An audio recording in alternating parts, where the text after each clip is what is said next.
इस वीडियो में हम जानेंगे कुछ सीक्रेट्स जो सक्सेसफुल लोग अपनी लाइफ में यूज़ करते आए हैं कई सालों से, और जो इन चीज़ों को फॉलो करेगा उन्हें भी सफल होने से कोई नहीं रोक सकता। ऑथर का मानना है कि सफल लोगों की एक कॉमन हैबिट होती है और वो है इमीडिएट एक्शंस लेने की। कई लोग होते हैं जो बहुत बिजी दिखते हैं, काम पर काम किए जाते हैं, बट असल में बिजी होते नहीं हैं, बस दिखते हैं। और ऐसे ही कई इंपॉर्टेंट बातें जानेंगे आप आगे इस वीडियो में। तो पहला पॉइंट बोलता है सेट द टेबल। सबसे पहले एक डाउट हमेशा लोगों के मन में रहता ही है, और पहले मेरा भी सबसे बड़ा डाउट यही होता था कि शुरुआत कहाँ से करें, कैसे स्टार्ट करें। तो इसका एक बहुत सटीक आंसर है जो अपन एग्जाम्पल से समझते हैं। एक लायन शिकार करने से पहले क्या करता है, उसका फर्स्ट स्टेप क्या होता है? वो सबसे पहले तो अपना शिकार चूज़ करता है, अपना टारगेट सेट करता है, और इससे होता ये है कि उसके दिमाग में अब क्लियरिटी है। वो 10 जगह टाइम पास करने से बेटर फोकस्ड होकर अपने शिकार पर अटैक कर पाएगा। मतलब खुद ही सोचे कि उसको पता ही नहीं कि शिकार किसका करना है, इससे बुरा और क्या होगा। और यही है प्रोडक्टिविटी इंक्रीज करने का सबसे फास्ट तरीका, जिसमें फर्स्ट था क्लियरिटी, और ऐसे ही टोटल 7 स्टेप्स बताए हैं ऑथर ने। सेकेंड स्टेप की बारी है, जो है कि हमने जो भी करने का सोचा है उसे लिख डालो। अपने गोल्स, अपने प्लानिंग को पेपर में लिखने से, नोट डाउन करने से बहुत क्लियरिटी मिलती है। और साइंटिस्ट ने भी इन चीज़ों को प्रूव किया है कि जो लोग अपने गोल्स को लिख लेते हैं वो लोग बाकी लोगों के कंपैरिजन में उनका ब्रेन ज़्यादा मोटिवेटेड होता है अपने गोल्स को अचीव करने के लिए। आप अपने ही बचपन का एग्जाम्पल देख लो, जो चीज़ हम लिख कर पढ़ते थे वो ब्रेन में ज़्यादा अच्छे से स्टोर हो जाता था उसकी तुलना में जो चीज़ हम बस रीड करते थे। दुनिया के महानतम लोग इस चीज़ को फॉलो करते आए हैं। और क्यों करते हैं फॉलो? क्योंकि सिंपल सी बात है, ये छोटी सी चीज़ उन्हें बहुत इफेक्टिव बनाती है। थर्ड स्टेप है डेडलाइन सेट करो। स्कूल डेज़ का ही एग्जाम्पल से समझते हैं। गर्मियों की छुट्टी खत्म होती थी और मैं सोचता था भाई इस साल तो बहुत सीरियसली पढ़ेंगे, 4 डालेंगे इस साल, टॉप करेंगे, स्टार्टिंग से ही पूरे notes complete, fit and fine रखेंगे, और भी बहुत कुछ फलाना ठिकाना बहुत कुछ सोचते थे। बट होता क्या था, क्या अपन सीरियसली इस चीज़ को करते थे? मेन बात तो वही है ना, एक्शंस लेना। बट वो तो करते नहीं थे। यहाँ जितने इस वीडियो को देख रहे हैं, हाँ आपकी ही बात कर रहा हूँ, सबको पता था कि फर्स्ट डे से अगर थोड़ा थोड़ा भी पढ़ना स्टार्ट करेंगे तो कोर्स आराम से कंप्लीट हो जाएगा। पर नहीं, हमें तो एग्ज़ाम के एक रात पहले ऐसा जोश आता था कि 2-4 बुक एक साथ ही ख़त्म कर डालेंगे। और सबसे मस्त बात यह है कि एग्ज़ाम के एंड के पहले भी पढ़कर पास हो जाते थे मस्त। बट सोचो इस छोटी सी चीज़ को ऐसा होता क्यों था? ये होता था अर्जेंसी के कारण। It's just because of deadline. साल की शुरुआत में लगता है अरे बहुत टाइम है, बाद में कर लेंगे, बाद में कर लेंगे।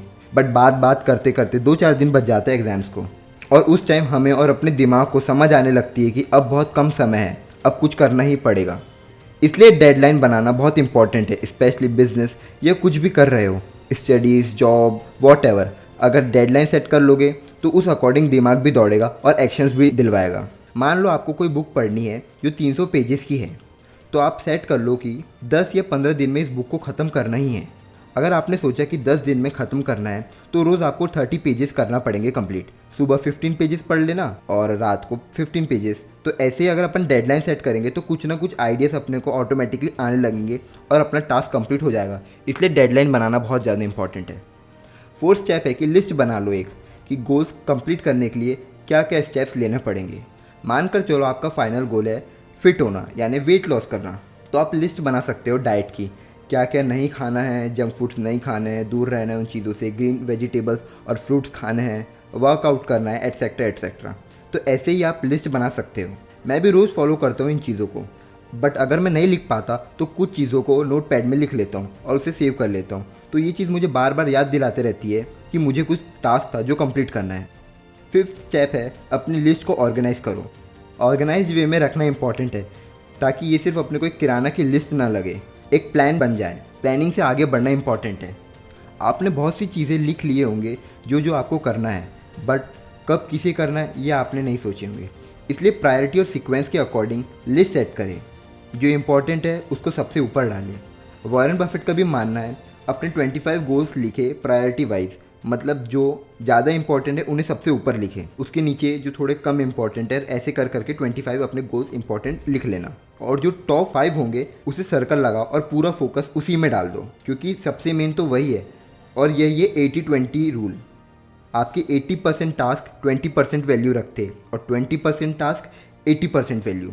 जो आपके 20% टास्क है उनमें अपना पूरा फोकस डाल दो, क्योंकि जो सबसे इंपॉर्टेंट 5 है वो कंप्लीट हो जाएंगे तो छोटे मोटे आराम से कंप्लीट हो सकते हैं। अगर आप अपने अटरम शटरम जो छोटे छोटे गोल्स हैं उनको अगर कंप्लीट करने बैठ जाएंगे तो आपके जो मेन गोल है वही कंप्लीट नहीं हो पाएंगे। और अब 6 स्टेप बोलता है इमीडिएट एक्शंस लो।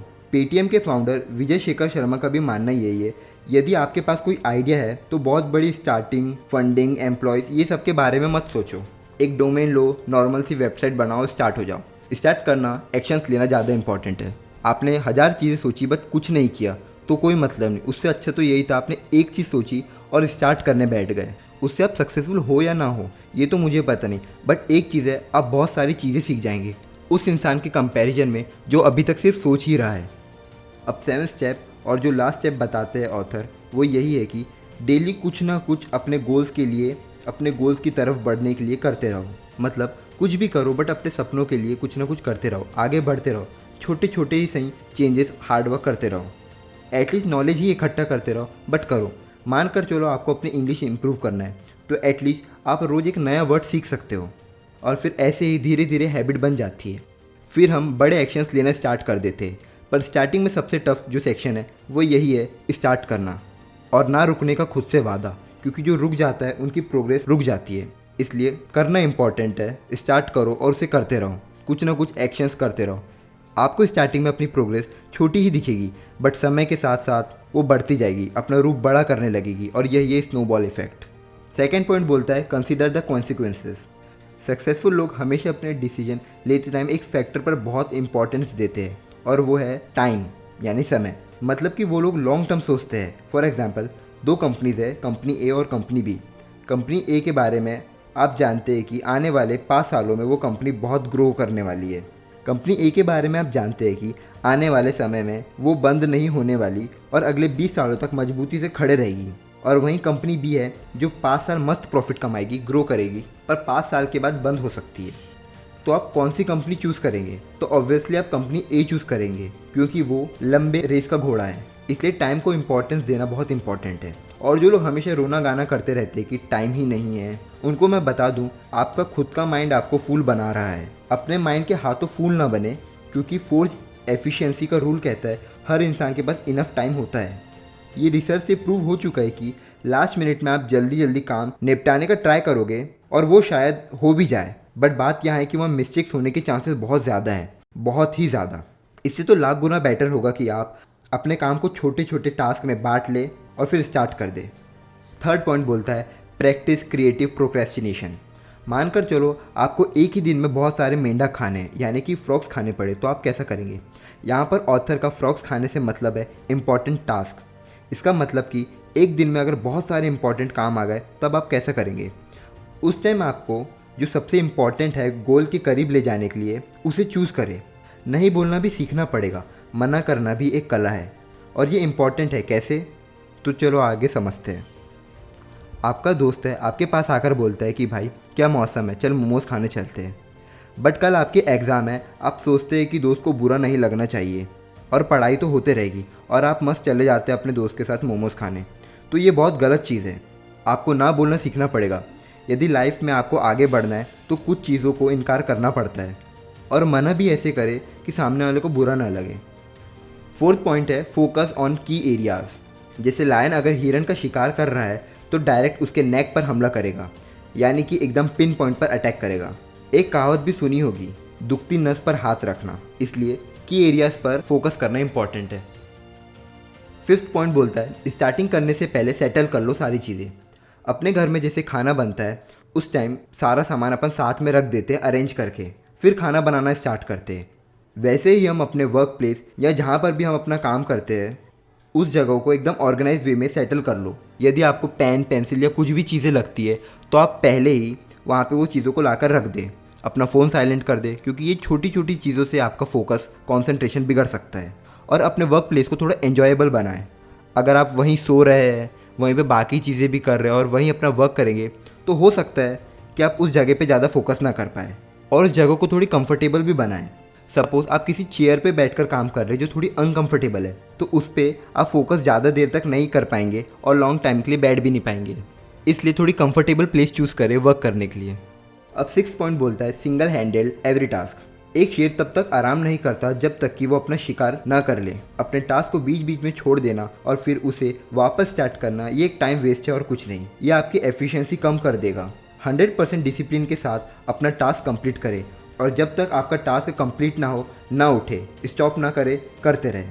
एक एग्जांपल से समझते हैं। एक पिज़्ज़ा में कई सारे स्लाइसेस होते हैं, अपन बारी बारी करके एक एक स्लाइसेस को खाते हैं। उसी तरीके से आपका जो सबसे बड़ा टास्क है उसको छोटे छोटे हिस्सों में बांट दे, फिर एक एक हिस्से को कंप्लीट करें नॉन स्टॉप। इससे आपका टास्क भी ईजी हो जाएगा और आप बिना रुके और आप बिना प्रेशर डाले अपना काम भी कर पाएंगे।